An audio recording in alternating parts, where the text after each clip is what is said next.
असली चोर। रुद्रपुर के राजा जयपाल की पत्नी रूपमती के पास अपूर्व गुलाबी रंग की मोतियों की माला थी। वह सदा उसे पहनती, लेकिन सोते वक्त उसे अपने तकिए के नीचे छिपा रखती थी। वह माला उसे बहुत ही प्यारी थी। जयपाल भाग्यशाली था। उसकी पत्नी रूपमती बड़ी खूबसूरत थी। उसका लड़का शक्तिपाल जो 10 साल का था, बड़ा सुंदर था। जनता जयपाल को दिल से चाहती थी। राज्य सुखी संपन्न था। एक दिन जयपाल अपने परिवार के साथ शिकार खेलने गया। उसी दिन से उसकी तकलीफों की शुरुआत हुई। दोपहर तक शिकार खेलने के बाद सब लोग आराम कर रहे थे, तभी एक भयंकर तूफान आया। शिकार खेलने के लिए जो हाथी व घोड़े ले जाए गए, वे रस्से तोड़कर भाग गए। राजा का रथ एक पेड़ से टकरा गया जिससे उसका एक पहिया टूट गया। इस पर जयपाल एक घोड़े पर सवार हो गया। वह भड़क कर इच्छानुसार भागता गया। रास्ते में कम ऊंची वाली एक डाल से टकरा जाने के कारण राजा के भाल पर बड़ी चोट आई और घाव से खून बहने लगा। राजा घोड़े से गिर पड़ा और पैदल एक नदी के पास पहुंचा। नदी में बाढ़ आ गई थी। राजा तैरना जानता था, लेकिन उसके घाव से बहुत सा खून बह गया था। इस कारण वह कमजोर हो गया और तैरकर नदी को पार न कर पाया तथा बेहोश होकर नदी में बहने लगा। जब वह होश में आया तब वह एक पत्थर से बने मकान में था। एक सुंदर कन्या जो साधारण वस्त्र पहने हुई थी, उसके पैर दबा रही थी। राजा को आंखें खोलते देख वह युवती प्रसन्न हो बोली, अब आप बच गए हैं। 4 दिनों से हम लोग आपकी हालत पर परेशान थे।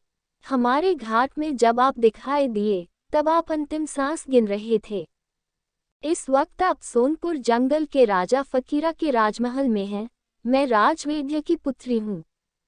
मेरा नाम मंजरी है। आपके पूर्ण रूप से स्वस्थ होने में अभी कम से कम 1 महीना लगेगा। मेरे पिता जो जड़ी बूटियों की दवा दे रहे हैं, उसके द्वारा आप जरूर चंगे हो जाएंगे। आपकी सेवा टहल करने के लिए मैं रात दिन आप ही के पास रहूंगी। न मालूम क्यों, जब से मैंने आपको देखा, तभी से मेरा मन आपके वशीभूत हो गया है। इसीलिए मैं खुद आपकी सेवा कर रही हूँ। लेकिन हम नहीं जानते कि आप कौन हैं। आपका पूरा परिचय मालूम हुआ होता तो हम अब तक आपके परिवार वालों को इसकी खबर कर देते। इस बीच मंजरी का पिता और फकीरा आ गए। फकीरा ने कहा, हे युवक, तुम्हारे चेहरे मोहरे और पोशाक देखने से तुम एक अच्छे परिवार के लगते हो। तुम अपना पता दोगे तो हम तुमको तुम्हारे घर भेज देंगे। जयपाल ने सोचा कि उसका वास्तविक पता देना खतरे से खाली नहीं है। उसने बताया, मेरे पिता विक्रमपुर के एक व्यापारी हैं। मैं अपने काम पर जाते हुए रास्ते में खतरे में फंस गया। जयपाल की बातों पर सबने यकीन किया। मंजरी दिन ब दिन उसके दिल में स्थान पाने लगी। उसकी सेवाओं से जयपाल का दिल कृतज्ञता से भर उठा। यदि वह उस जगह से बचकर जाना चाहे तो सिर्फ मंजरी ही मदद दे सकती है। वह दिल से जयपाल को प्यार करती थी, इसके सबूत में पर्याप्त घटनाएं थीं।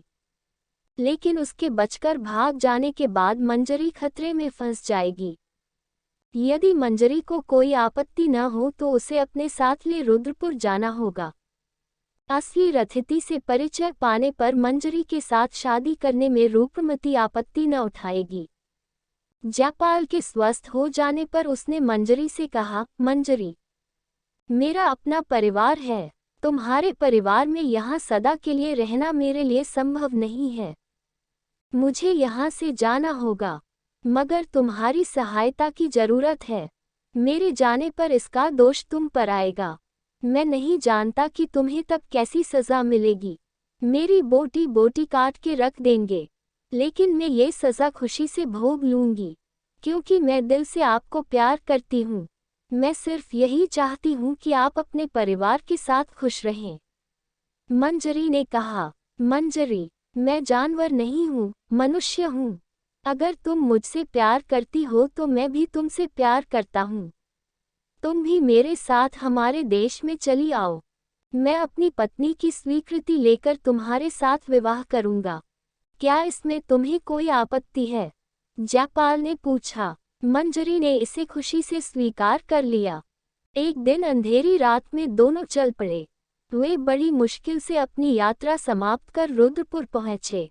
तब जयपाल ने कहा, मंजरी, मैंने आज तक सच्ची बात तुमसे नहीं बताई, मुझे क्षमा कर दो। मैं इस पुर का राजा हूँ। अगर मैंने अनजान में कोई गलती की हो तो मुझे क्षमा कर दीजिएगा। मंजरी ने निवेदन किया। रूपमती ने अनिच्छापूर्वक ही अनुमति दे दी। तब जयपाल और मंजरी का विवाह संपन्न हुआ। मंजरी सभ्यता से परिचित थी। राजमहल में वह सबके साथ अच्छा व्यवहार करती थी। राजकुमार शक्तिपाल मंजरी से हिल मिल गया। मंजरी उसकी अपने निजी पुत्र के समान देखभाल करने लगी। राजमहल में रूपमती से बढ़कर मंजरी का ज्यादा आदर होते देख रूपमती ईर्ष्या से भर उठी। एक दिन नींद से जागते ही उसने अपना मोतियों का हार छिपाकर यह अफवाह उड़ाई कि किसी ने उस हार की चोरी की है।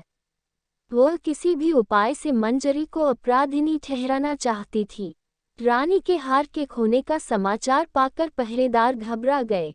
इस पर मंजरी ने कहा, मैं चोर का पता लगाऊं अनेक मंत्र तंत्र जानती हूँ। चोर को पकड़ने के पहले मैं आज ही अपनी मंत्र शक्ति का प्रदर्शन करूंगी। सब लोग राजमहल के आंगन में आ जाओ। उस दिन दोपहर को मंजरी ने अपने पति को एक योजना बताई। दोपहर को राजमहल का आंगन लोगों से भर गया। मंजरी अपनी आंखों पर पट्टी बांधकर वहां आ पहुंची। राजा के सामने एक मेज पर छोटी बड़ी अनेक चीजें रखी गई थीं। मंजरी के कहे अनुसार राजपरिवार के लोग एक एक करके आते और एक एक चीज को छू देते। तब राजा पूछ बैठते, मंजरी, बताओ, इस आदमी ने किस चीज को छू लिया है? वह अंडा है, छतरी है या लोटा? मंजरी ने कहा, लोटा है।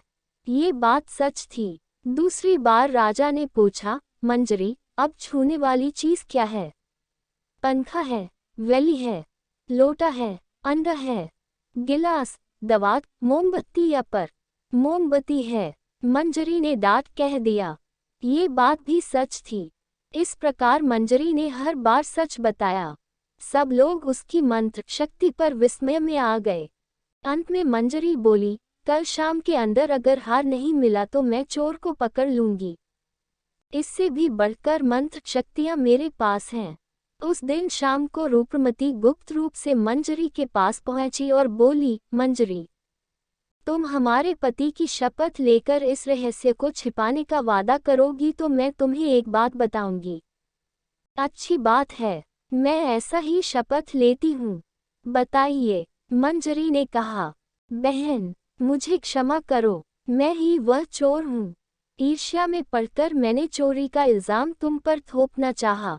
मैं अपनी भूल के लिए पछता रही हूँ।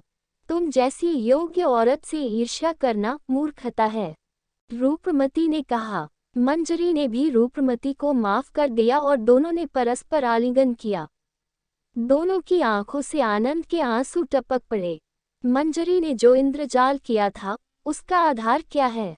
पहले ही इस बात का इंतजाम हो गया था कि अगर कोई किसी चीज को छू लेता है तो राजा कई चीजों का नाम लेते हुए असली चीज का नाम लेने के पहले एक काली चीज का नाम लेंगे। इसी इंतजाम के मुताबिक राजा ने लोटा के पहले छतरी और मोमबत्ती के पहले दवात का नाम लिया था। दूसरे दिन रूपमती ने ये घोषणा की कि उसका खोया हुआ मोतियों का हार मिल गया है। If you like this video, then please like, share and subscribe.